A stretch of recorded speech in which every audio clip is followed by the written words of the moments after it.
Hi, welcome back to the Nuance Diaries, where I write the things that deeply feeling sensitive people, aka all of us, are thinking, but don't say aloud, aka your group chat, but in public. I'm also wondering if I need to call it deeply feeling and sensitive, even though I wonder if all sensitive people deeply feel sensitivities. More on that later. Anyway, today we're talking about why I am not putting up my gigantic Christmas tree. The reason is both surprising and simple. The basic answer: I don't want to. If somebody wheeled a beautifully decorated tree into my house, I would not turn them away. If I woke up to a perfectly decorated Hallmark movie style house in Vermont, I'd be delighted and also a little terrified that I've been robbed or, kidnapped. But because it's not a holiday movie, the job of decorator slash mover slash organizer falls to me, and this year I'm putting in my notice. I really do historically love the holidays. I love cheesy Christmas movies and gorgeous, elaborate light displays and sugar cookies and Mariah Carey and tinsel and coquito. Up until recently, I loved putting up a 7-foot tree with a collection of ornaments that could fill a row or two at Home Goods. Yes, that's right, 7 feet. I followed my family's steps and traditions and bought a synthetic tree for my big girl apartment back in 2020 in the pandemic. And ever since, I've looked forward to putting it up every single year. One year, I even got a bedroom tree for double the Christmas spirit, a bedroom and a living room tree, so festive. In addition to the trees, I also collected a variety of signs and door hangers and figurines and all that stuff. One of the signs probably reads, "This girl loves Christmas." Thing is, I also love lying horizontal on my couch. And this is a quote from a play called People, Places, Things by Duncan Macmillan, sorry. I find reality pretty difficult. I find the business of getting out of bed and getting on with the day really hard. I find picking my phone to be a mammoth fucking struggle. The number on my inbox, the friends who won't see me anymore, the food pictures, porn videos, the bombings and beheadings, the moral ambivalence you have to have just to be able to carry on with your day. I find the knowledge that we're all just atoms and one day we'll stop and be dirt in the ground. I find that overwhelmingly disappointing. I too find reality pretty difficult. At 21, I never would have admitted that. Even though I knew that's been true since I took frequent naps in nurse's office in high school and secretly got so excited when the kids in my elementary school tennis camp got us all in trouble. We all had to get in time out, and time out meant quiet time to sit and do nothing in the air-conditioned gymnasium in New York in July, and it was great. So this monologue in the play is delivered by the play's protagonist, Emma, who is in and out of rehab for drug and alcohol addiction throughout the play.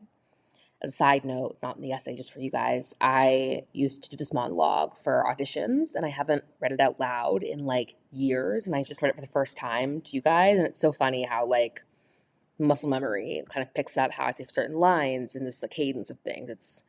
It's crazy. But at 21, when I first saw this, I don't think I was consciously afraid of developing an addiction.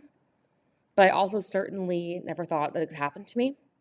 And perhaps that unconscious thought kept me from relating to this monologue and character as strong as I do now. There's a human temptation, right, to mentally distance ourselves from those different life circumstances than ours. If we tell ourselves we can't relate to someone, then we can rationalize that we won't end up in their shoes. At 30, I am no longer trying to distance myself from people who are, quote, different than me.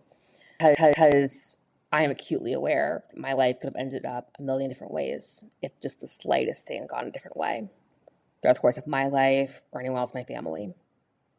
I absolutely understand the lore of self-medicating with drugs and alcohol. I absolutely understand that most of us find reality pretty difficult and that we are all exhausted. I have to hype myself up in the shower exhausted. And how long have those just been in the sink exhausted? And did I always sweat this much huffing and puffing down subway steps when I'm late, exhausted?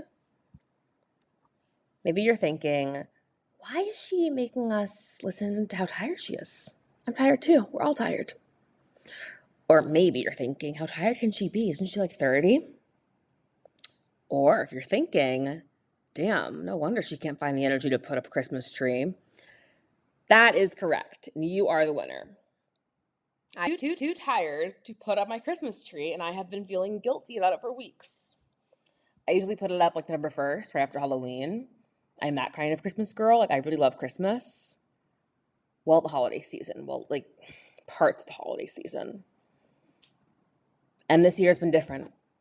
This year I feel a little less spirited, a little less myself, and while I am sure my therapist and I will keep digging why that is and why that's so normal and why it might be time to like up my Lexapro, I am not forcing my exhausted little 5'3" self to put a 7-foot tree, and I feel great about it. I am, bigger than my body gives me credit for, that John Mayer song, Bigger Than My Body. But sometimes my body just wants to mesh into the couch/bed and watch archives of the Obama era on YouTube and eat a burger from Shake Shack and then make a milkshake with Trader Joe's pumpkin ice cream and Bailey's. Don't get me wrong.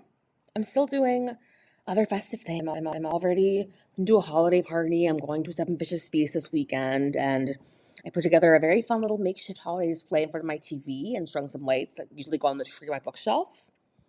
There is still unconventional brightness and cheer in my apartment and my life, but there's exhaustion too.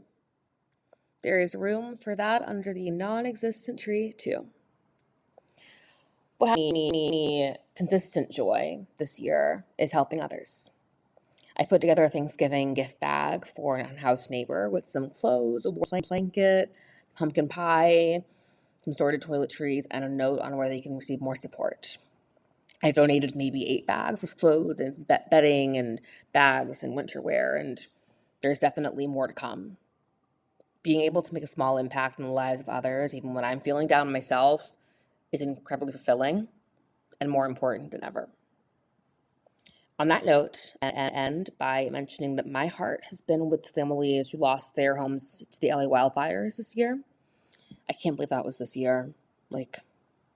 This year has been so long. I really can only imagine what a first Christmas in a new house without your familiar surrounding precious family items feels like. Some of my favorite ornaments were severely damaged and or ruined by leaky pipes in my storage room. And this loss is not at all comparable to people who've lost everything they own in fires. But I am entitled to my sadness, and my ability to feel that sadness actually expands my empathy for those facing greater losses. And I wrote more about this in a thread I'm attaching below about how our ability to feel our feelings actually only widens and heightens our own capacity to relate to others. Another side note, not in the essay, I really can't stand my pet peeves. Can't imagine. I can't imagine. We can imagine. We can't know exactly what it's like, but we can imagine how would I feel if this happened to me. What might I want? And I think those feelings can take us towards empathy and how we are able to help others and ourselves. So yeah, you can find that thread here. And speaking of threads, we are not alone in December exhaustion. I posted a series of threads I'll read now that people have been resonating with. Hi, I need validation. Please raise your hand if you are not feeling like Christmassy and usually put your tree up but have not yet.